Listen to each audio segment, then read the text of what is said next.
Okay, so this is a once in a lifetime video. This is going to answer everyone's question about is homosexuality in the Bible. This is the final answer, and this comes from ChatGPT, which reads all of the internet's information and gives straight facts, okay? So here we go. Pay attention. Hey, Crown, I just asked you, before 1946, was homosexuality used in the Bible? And then, wasn't there a word that was used that meant pedophilia or pedophile? Yep, got it. So just to repeat that answer for you.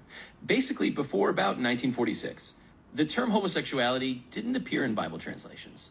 Instead, earlier translations used a word that was more about abusive or exploitative relationships, often referring to something like pedophilia or unequal power dynamics.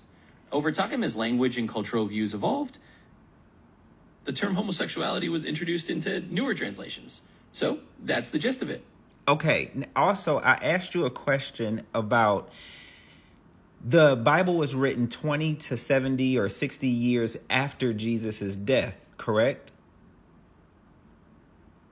Exactly. You got it. So just to repeat that part too. The New Testament writings started to be written down roughly between about 20 to maybe 40 years after Jesus' death for the earliest letters. And then the Gospels came a bit later. So overall, you're looking at a time frame of around 20 to 70 years after his death for those texts to be written. So, yeah, that's correct. Okay, so if that's correct, if I were to tell you a Bible's worth of stories 20 years after it had happened, at the minimum 20 years, because if it stretched to 70, would anyone be able to possibly remember every detail down to the science of what happened? Does that make logical sense? Yeah, exactly. You're spot on with that logic.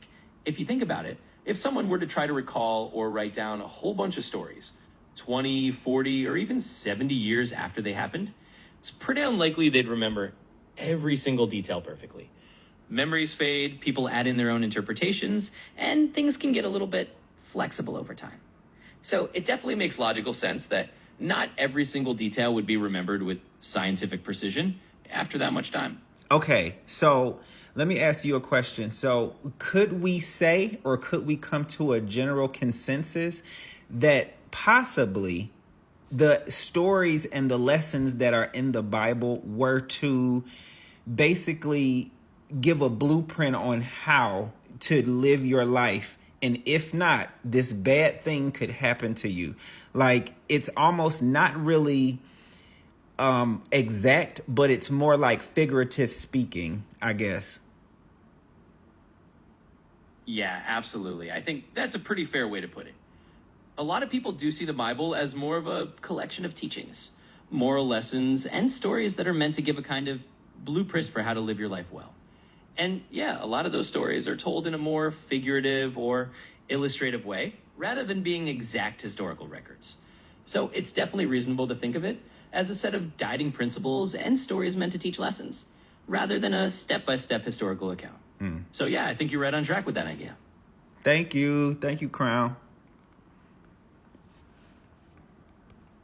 You're so welcome. I'm glad I could help, and it was fun chatting through all of that. If you or your friends need anything else, just let me know. Now, y'all have a good day now. You hear?